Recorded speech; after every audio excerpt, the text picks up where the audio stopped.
Assalamu alaikum, Burhan Ahmed. We would like to welcome you as a guest to our today's session, which is regarding speaking. So, I would like to tell a bit about you to our audience that Burhan Ahmed actually he did his IELTS preparation from us, and he scored an overall band of 7, and also in speaking he also scored 7 band. So today we are going to discuss some few like important things that like he when he attempted his IELTS speaking section. So what kind of tips and tricks do one have to keep in his mind when he is interacting with the examiner? So Burhan Ahmed, uh, would you like to introduce yourself? Yes, Deep bhai, thank you so much for welcoming me.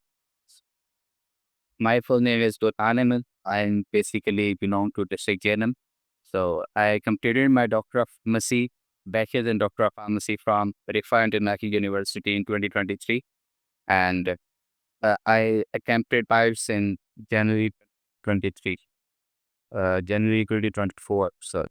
So I did the application from VFS Consultants. It was a very good experience overall, and it helped me a lot during my.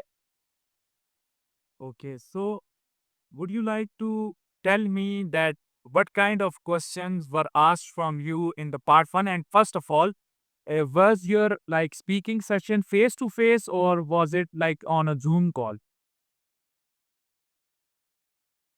All right, so my speaking portion of my IELTS exam was face to face, and it was recorded. And in part one, they started from asking me questions. So in general, they usually ask about introduction, but in my case, they started with asking me questions like where do you belong, or what is your name, and what is your latest studies. So they simply asked me questions instead of asking me my introduction in the first part of my IELTS. Okay, तो अभी देखें हमारी कुछ audience जो है वो Urdu speaking भी है। तो अब जर्नल मतलब आप ये बोलना चाह रहे हैं कि पार्ट 1 में आपसे जर्नल क्वेश्चन पूछे गए थे कि मतलब what is your full name? Generally ऐसे ही पूछे जाते हैं, what are your hobbies? What would you like to do in your free time? तो एक कन्फ्यूजन स्टूडेंट के माइंड में ये होती है कि वो कहता है कि यार मैं तो अपने स्टूडेंट को यही सजेस्ट करता हूँ कि यार तब तक बोलना चाहिए जब तक कि एग्जामिनर खुद नेक्स्ट क्वेश्चन पे ना मूव हो। तो आप ये टेक्निक आपने यूज़ की थी अपने स्पीकिंग सेक्शन में मतलब पार्ट 1 में भी? जी, बिल्कुल ऐसा ही है, लेकिन मैं ये भी सजेस्ट करूँगा कि एग्ज़ामिनर ने जितना क्वेश्चन पूछा होता है, for example if he has asked me about के what is your full name, so I should simply go for my full name instead of introducing myself completely. So वो एक नेगेटिव ज़रूर डालता है। मुझे खुद 1-2 भी जो है ना वो सेम यही वाला जो है ना इश्यू आया था, जब आप थोड़ा-सा एक्ज़ैजरेट करने की तरफ जाते हैं चीज़ों को, तो वो भी डिसलाइक करते हैं। जी।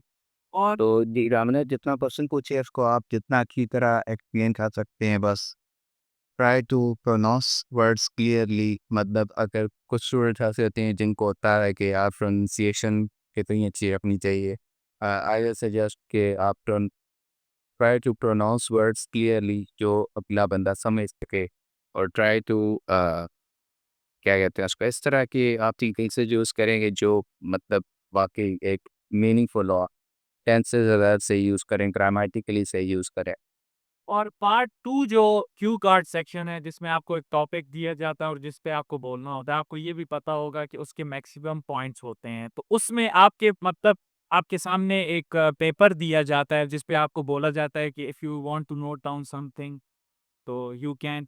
तो आपने मतलब कुछ नोट डाउन वहाँ पे कीवर्ड्स किए थे। और ये दूसरी बात ये होती है कि अक्सर स्टूडेंट बोलते हैं कि हमारे पास बाद में जो है ना टाइम ही नहीं रहता कि हम उस पेज को भी देख सकें। तो आप अपना एक्सपीरियंस बताइएगा क्यू कार्ड सेक्शन का।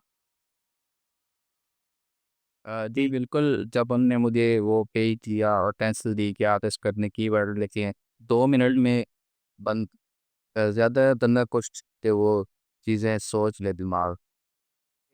वही बात है कि जब बंदा बोलना शुरू करता है तो फिर बंदा कार्ड की तरफ नहीं देखता, पर बंदा वही बोलता है जो उस कैंपस के दिमाग में चीज़ें चलती रहती हैं। कीवर्ड्स लिख लेने चाहिए, एक बेहतर ऑप्शन है अगर कोई बंदा ये सब है कि वो कार्ड की तरफ देख के जो सेंटेंसेस को इसको डिफ़िकल्टी है उसकी ये नो डाउट इक्वल। लेकिन अगर एक बंदा है उसको कोशिश करनी चाहिए कि 2 मिनट में एक अच्छा-सा पैराग्राफ सोच ले कि जो वो ना 2 मिनट में उसे बोलना है, और कोशिश करे कि बस वो फ्लुएंसी के साथ बोलता रहे। उसके अंदर हम वो इंटरप्ट नहीं करते, बस वो 2 मिनट आप ये करके खींच के बोल।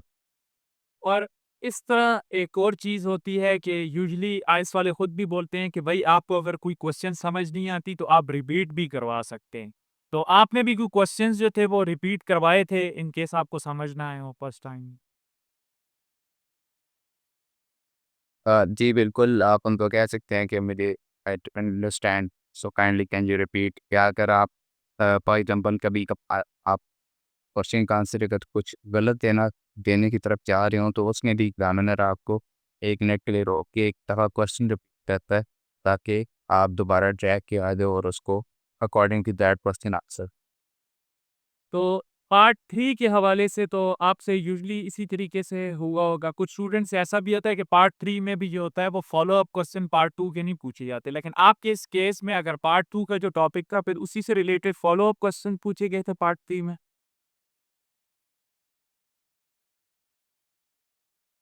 जी बिल्कुल, पार्ट में जो मुझे टॉपिक दिया गया था पार्ट 3 उसी से रिलेटेड फ़ॉलो अप क्वेश्चन्स थे, और इसके अलावा कोई एक्स्ट्रा प्रश्न नहीं पूछा। अच्छा।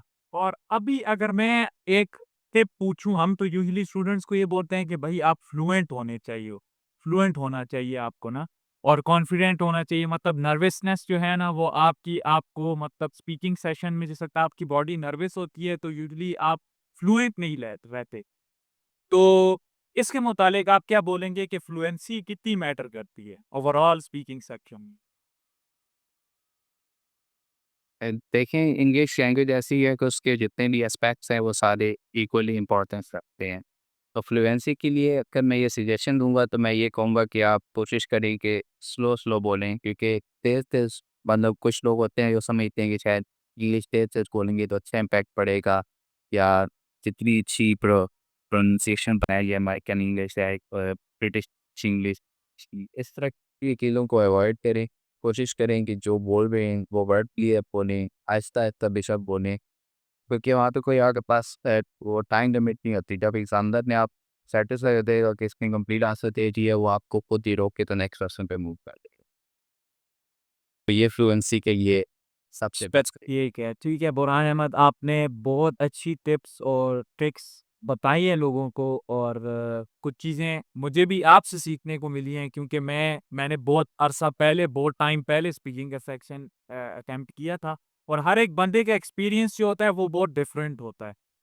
तो अब अगर आप ये कहें कि मैं आपका एज़ एन इंस्ट्रक्टर रहा हूँ, आई नो कि आपने बहुत जल्दी प्रिपरेशन की है और एकदम से टेस्ट बुक करा के और मुझे कॉल की है कि भाई मेरा टेस्ट है। ये मुझे याद है आपने रात को मुझे कॉल की थी कि भाई मेरा टेस्ट है। तो अब आप लैंग्वेज लैब को रिकमेंड करना चाहेंगे लोगों को कि भाई वो हमारी लैंग्वेज अकेडमी जॉइन करें और क्यों जॉइन करें? कोई एक वजह आप बता सकेंगे?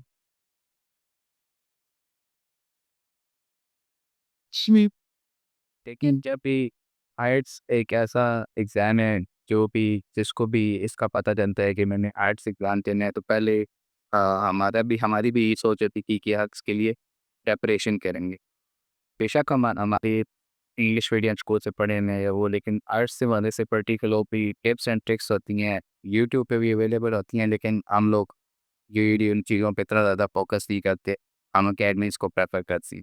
लैंग्वेज लैब के साथ मेरा एक्सपीरियंस इसलिए बेटर रहा था कि मैं जॉब कर रहा था और मुझे जॉब के साथ जो है वो हाइब्रिड वर्किंग आवर्स वो चाहिए थे प्रिपरेशन के लिए। तो लैंग्वेज लैब की तरफ से मुझे सबसे बड़ा बेनिफिट हाइब्रिड टीचिंग आवर्स से, इसके अलावा इंस्ट्रक्टर कोऑपरेट के वो इंस्ट्रक्टर से आप एक चीज़ बेशक 10 सवाल पूछे हम वापस समझाए। तो ये चीज़ें बहुत मैटर करती हैं और कॉन्फिडेंस की बिल्ड करती हैं।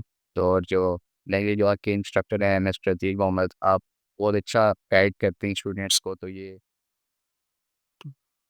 Thank you so much for your kind words Burhan मैं आपका